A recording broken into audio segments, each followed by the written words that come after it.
going to talk about the 4 areas of intimacy, and we're going to use an acronym, INVEST. Intimacy necessitates value, energy, sacrifice, and trust. That's the word invest. If we're going to be intimate, it means we must have value, energy, sacrifice, and trust.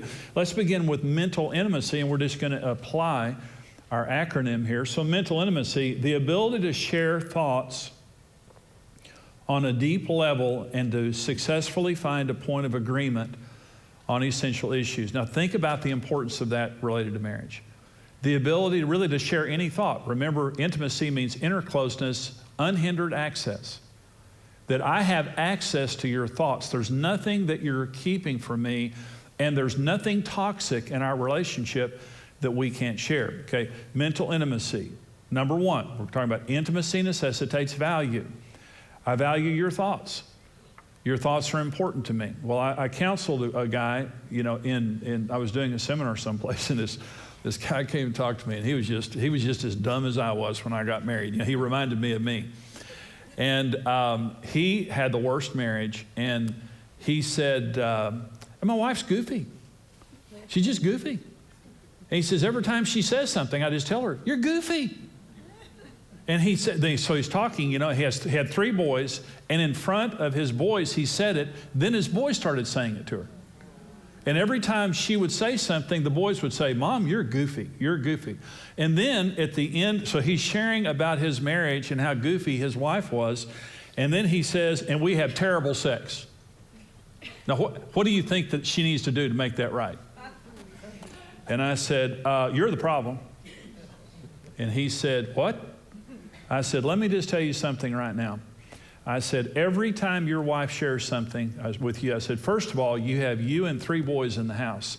Thank God that there's a woman in that house. And I said, you desperately need her. And what she's saying to you is not goofy, it's right, and you need to listen to it. And I said, just because it's not the way you think doesn't mean it's wrong. We are 2 halves of a whole.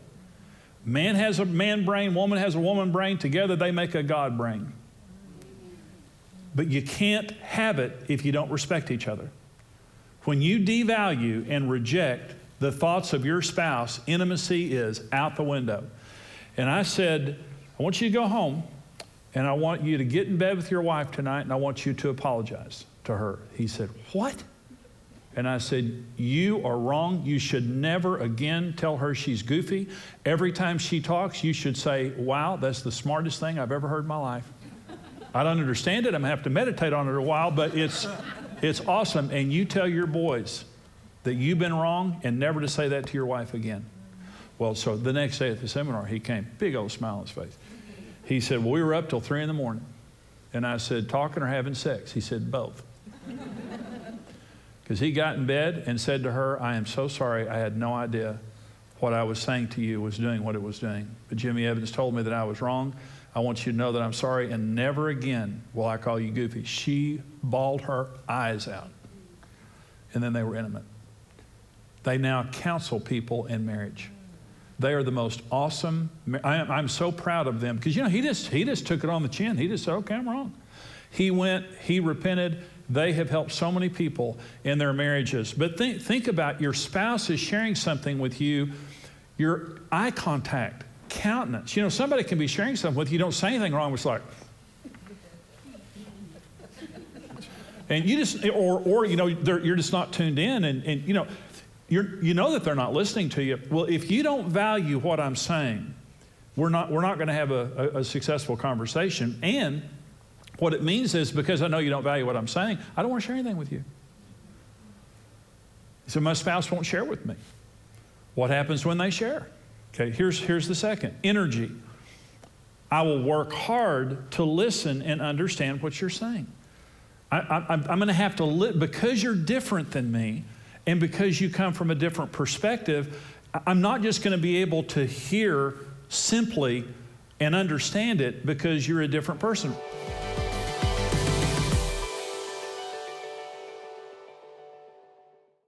Gain instant access to XO conferences and other dynamic marriage teachings with XO Now, the new on-demand video streaming subscription from XO and MarriageToday. For only $9 a month, you receive access to life-giving marriage series from Jimmy Evans, Dave and Ashley Willis, and other MarriageToday speakers. Access XO Now from all your favorite devices. Sync content for offline viewing and enjoy world-class marriage content wherever, whenever. Learn how to be married and stay married. A better marriage is possible with the right information and a mutual commitment to success. Even the most unhealthy relationships can be healed. As part of your subscription, you have full access to the complete sessions from the latest XO conference. Be the first to receive MarriageToday's best content with your subscription to XO Now. Start your free trial today at xomarriage.com/now.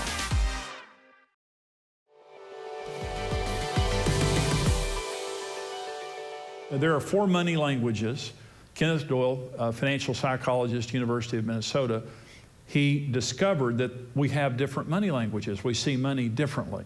You can look at a dollar and see it completely differently, but it's all legitimate. Well, there is a driver that means money is success. Drivers see money, to them it means success. They buy houses and cars and all these things, and they feel successful, and that's just the way they see money. Analytics see money as security. They see a dollar bill and they think, I'm going to stack them up and that's going to make me feel better about life. Okay? They're amiables, and to amiable, money is love. It just means we have the ability to, have a good life and go eat pizza together. So money is love. There are expressives, and to an expressive, money is acceptance.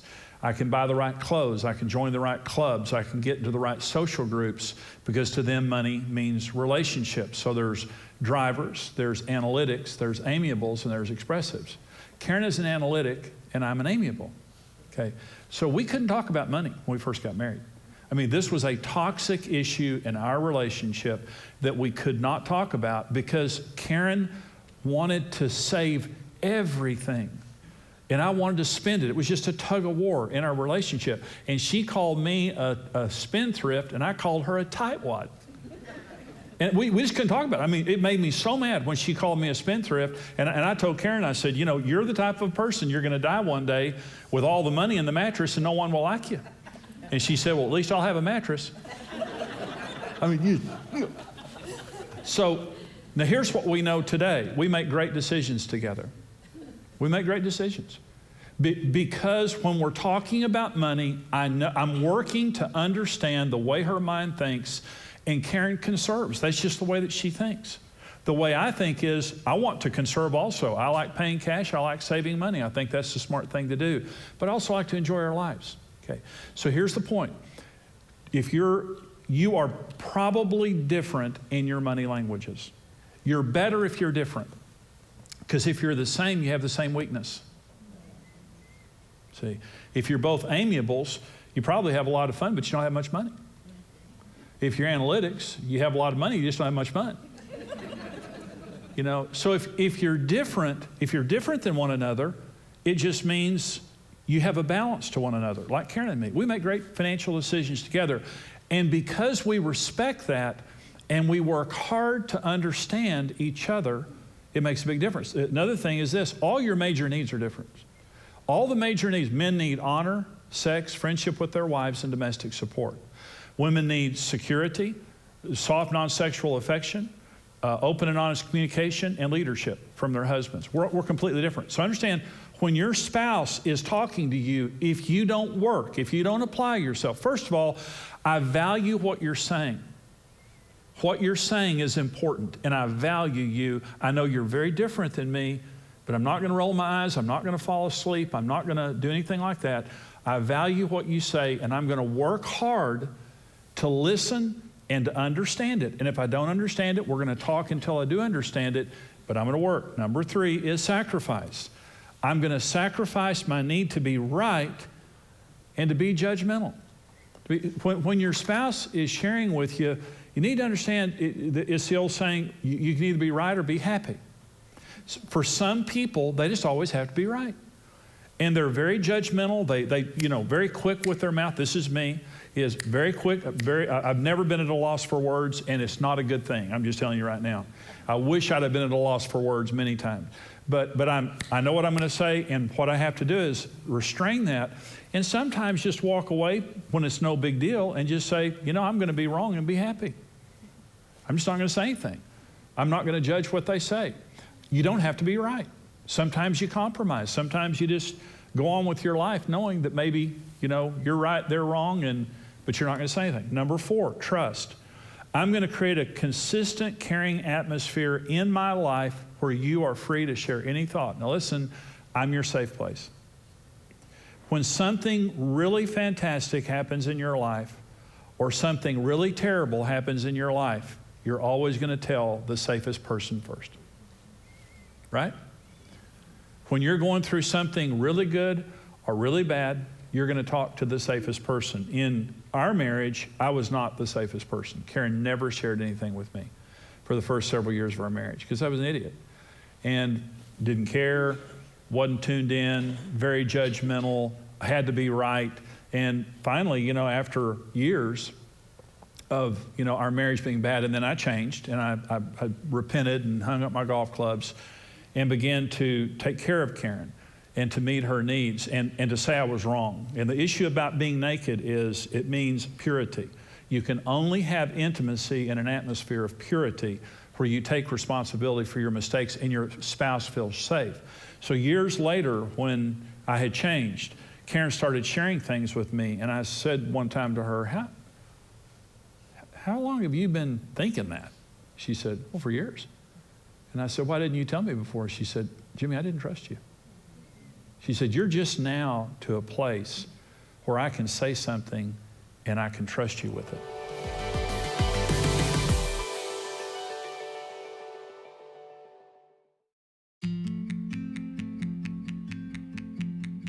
Since 1994, Marriage Today has used every medium at its disposal to strengthen families and marriages through its diverse ministry outreaches. Every day across North America and around the world, we provide help and hope through television, live events, social media, crisis coaching, and over 100 unique resources. There is a fierce battle being fought for marriage right now, but we can win it. We want to raise the standard. We want to unite families, restore marriages, and conquer divorce.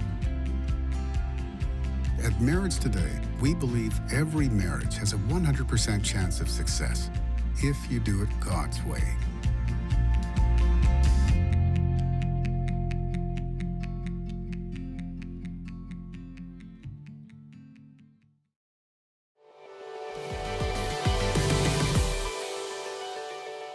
Emotional intimacy, the ability to openly and safely express our emotions in an atmosphere of sensitivity, care, and emotional support.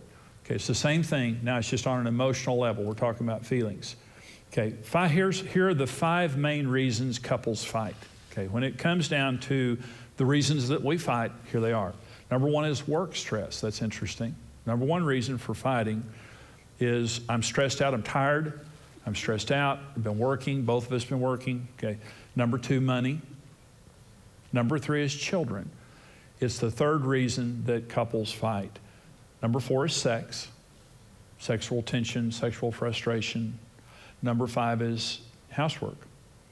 Okay, just the house isn't taken care of, you're not doing your job with the house. Work stress, money, children, sex, and housework. But here's the real reason that we fight. You don't care. You don't care about the kids. You don't care about the fact that I'm one taking care of the kids all day long. You don't care about the fact that the house looks bad and that you're not doing anything to help me out here. You don't care about how hard I'm working and about the sacrifices that I'm making and blah, blah, blah. It's just you don't care. Karen, you know, a lot of our biggest fights always happened in the car driving. And they happened because Karen would say, well, Karen, you know, I scared her to death. I mean, the way I drove. But I'm the greatest driver in the world. You know, all my relatives, you know, race car drivers in my mind, you know, my dreams. But so I'd be driving, and Karen, you know, and Karen's very animated. You know, she's not a quiet passenger. And she's a backseat driver, A, and B, grabbing the dash, screaming, putting her feet up on the dash, all that kind of stuff. And so it just would grate. I'd get in a car and it would just grate on me. You know, she'd be over there griping. And so one day I thought to myself, you know, I don't care how she feels. Now, when we started dating, I did. When we started dating, I picked her up in my car, and I was so careful how I drove. I remember thinking, I don't want to upset her. I want her to like me. I want her to fall in love with me, so I'm going to be super careful how I drive. And I was. That went out the window. And she would sit over there, and she would complain the entire time I was driving. I didn't care. And the day came when I slowed down. And Karen is the type of a person that this is men, I know some of the men will understand this. One stoplight, she'll say, you could have made that. The next stoplight, she'll say, you're trying to kill us? You ran through that stoplight. So what I've learned is there is no right answer. Okay, so some of the men are getting some healing out of this. But what I've learned is this: life is better when I care. I care that I'm scaring you. I care that I'm upsetting you. If I see that this is upsetting you, I care about your feelings. See, we always care about each other's feelings when we first date and start relating, don't we? I mean, we always do. You're extremely empathetic when you first meet a person. And empathy means to put yourself in another person's shoes. See, here's a great thought. I wonder what it's like to be married to me. Listen to this one. I wonder what it's like to be on the other side of my mouth. You ever thought about that one? Kind of a scary thought sometimes. But on the other side of my mouth is a person's heart, is a person's feelings. You fall in love for two reasons. Number one, you admire something in another person. And number two, you like the way they make you feel about yourself. You don't fall in love with the person that makes you feel bad about yourself. You fall in love with a person because they do something positive to your emotions. I care about how you feel. Number two, I'm going to work hard to be sensitive to you and to meet your emotional needs. Well, I just mentioned the 4 major needs of a man, 4 major needs of a woman. Okay, let me talk about the first. Honor is the mega need of men. It's the mega need. It's the need above all needs. Security is the mega need of women.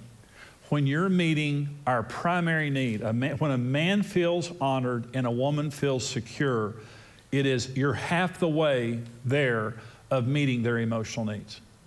When a man feels disrespected and a woman feels insecure, it is devastating to their emotional state.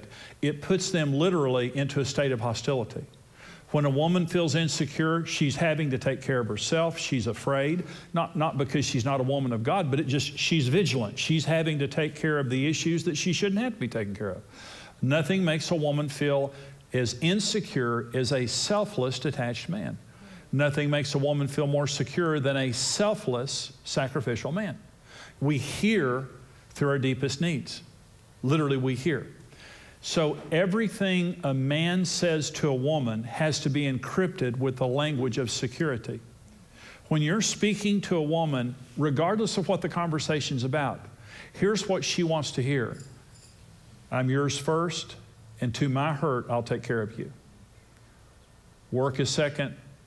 Everything else is second. You're first. And I'll take care of you before I'll take care of me. And you won't have to say it twice. You won't have to nag. You won't have to beg. It says, husbands, love your wives as Christ loved the church. He gave himself. And in that spirit, I will take care of you. She's in heaven. That's what a woman wants to hear. And in every conversation, you have to know that she's not just hearing your words, she's hearing your attitude. Do you care about me? Do you understand how important security is? Same is true of a man.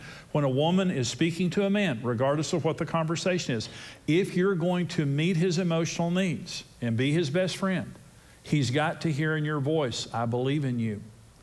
You're a good man. You've got what it takes. He's in heaven. That's the mega need of men.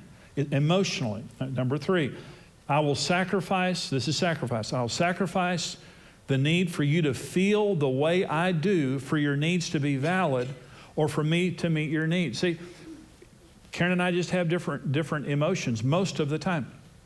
When you're meeting your spouse's needs in marriage, rarely will you have that need at that time. Rarely. When Karen has a need that I'm meeting, I don't have that need. So what the worst marriages in the world are, you have to feel the way I feel before your feelings are valid. And you have to feel the way I feel before I'll respond to that need. But in a good marriage, what it means is, I may not feel the way you feel right now, but because you feel the way you do, I'm going to come out of my world into your world, and I'm going to take care of your need. I'm going to sacrifice my typical inclination to be selfish and detached. And it's the way men and women both are emotionally if we're not careful. Lastly, trust. I will build an atmosphere where you're safe to share any feeling and to know it's valued and supported. And here's the main thing. My feelings may not be right, but they're real. I'm going to say half of my feelings aren't right. You know what I'm saying? I may be feeling jealous. I may be feeling insecure. I may be feeling angry. I may be feeling down. And, you know, they might not be right, but I need to share. And when I'm sharing my feelings, I don't want to be judged for it. Sometimes I just need somebody to listen to me and say, yeah, I understand that. That's my safe place. It's where I can share any feeling and understand I'm safe to share that feeling. And I won't be judged, and I won't be scolded, and I won't be shamed because of it. Wow. Every time we hear Jimmy Evans, I learn something new. Every single time. He is one of the most gifted marriage teachers on the planet. We've been learning from him for years, and now it's a privilege to be working with him in this work of building stronger marriages. But just like you watching him now, I'm sure you took a lot away from that, and we want to help you get even more access to Jimmy Evans' videos, because what you've just seen is actually just a portion of a full series from Jimmy Evans. That's right. You can see the entire series, plus more marriage building videos on XO Now.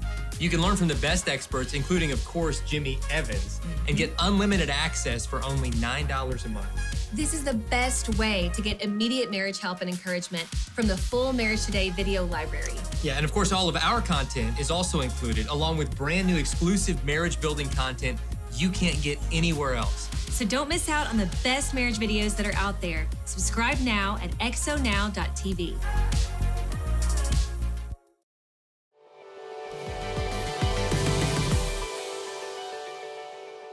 Hey, thanks for joining us. We're Dave and Ashley Willis with Marriage Today, and continuing the conversation right now about how to cultivate intimacy in marriage, which is really the fuel that keeps a marriage going. And by intimacy, you know, it's kind of a fancy word we throw around a lot and don't really talk about what it means. It really just means closeness or connection, not just sexual, even though a lot of times it's associated with the sexual aspect of marriage. But intimacy is important in all aspects of marriage, closeness emotionally, mentally, in every way. So, sweetie, how can we have more intimacy in marriage? Well, I think, you know, when it comes to mental intimacy, I think it's really just valuing our spouse's thoughts. There's so many times where we'll listen to all these other people all day long and we act like what they have to say is important. But when we kind of dismiss our spouse's thought, or maybe we just don't bring them in to the conversation, it really kind of breaks down the intimacy. I think, you know, even if we're deciding something where we may not necessarily need our spouse's opinion, just the fact that we go to our spouse and say, hey, what do you think about this? That builds that closeness and that intimacy between both the husband and the wife. No, it's so good to not take them for granted, to bring them into the decision-making process in whatever you're doing, because it says, I value your time, I value your perspective, I want you to be my primary advisor, my partner in every aspect of my life. And it just brings them in, and it lets you know what's happening in each other's world. And the more you know what's happening in each other's mind and your own thoughts, it's gonna bring you closer together. You're gonna keep learning things about each other, because when you're dating, it's like everything that they're doing seems interesting to you. You just can't get enough of learning about them. And then as marriage goes on, sometimes you start taking that for granted and pushing them aside, and that's so damaging. It is. You know, we can never approach our spouse like they're old news and like there's nothing else we can discover, because the truth is that we are both constantly changing, and we're both, you know, growing older, obviously, but we're also changing in lots of different ways. And how we can really stay connected through those changes is through our conversation and just listening to one another and not thinking about your response as your spouse is talking, because that's not active listening. We need to actually listen and then form a response and really just have a great conversation that's back and forth. You know, I think another way we can build intimacy is through sharing our emotions. We need to really talk about how we're feeling. No, absolutely. I'm sorry, I wasn't listening. I was thinking about my response. What were you saying? No, it's so, we it's need so practice good. in this. We've all done that though, right? Oh my goodness, especially I'm when so you're, guilty. you're disagreeing and you're not even listening. You're just like, oh, I just can't wait to drop my response. But you have to really listen to understand what your spouse is saying, where they're coming from. That's so valuable. Another thing I would add is I believe that honesty in marriage especially might be the single most important factor to intimacy. Because if you want your marriage to have total and complete intimacy, you've got to have a secret-free guarantee. There can be no aspect of your marriage that's off limits to your spouse. And it really comes down to what we call a naked marriage. In fact, we have a podcast called The Naked Marriage. Right. We have a book coming out called The Naked Marriage that all gets down to the heart of this, like how to live naked in every aspect of your marriage, which means total intimacy, total trust, total vulnerability, and having nothing to hide from each other. And maybe that level of intimacy sounds scary to you, but that's really the only place that love can really thrive. And so if there are any secrets you're keeping from your spouse and you want a more intimate marriage, which hopefully we all do, I would start by saying, let's get it all out in the open. Whatever it is, just get it out in the open. It might be uncomfortable at first, but it's going to help you get to that next level. The level of your honesty will determine the level of your intimacy in marriage. You know, this is so true when it comes to conversations, but it's also true in kind of how we go about our day. And a lot of times, this can mean how we handle our devices. You know, we shouldn't have any passwords that we keep from one another. That's a way to really break down intimacy. But we want to bring our spouse into every aspect of our life. So there shouldn't be any passwords on our computers, on our phones, on anything that we're coming in contact with throughout the day. You know, we need to be able to bring our spouse in. And if they have a question about something, we answer it. We don't hide things from them. And every time we're honest and open and we're like, what's mine is yours, what's yours is mine. You know, we are in this together. We are one. That builds intimacy. You know, we'd really love to continue this conversation with you, so you can reach out to us on MarriageToday.com. We hope to see you next time. Thanks.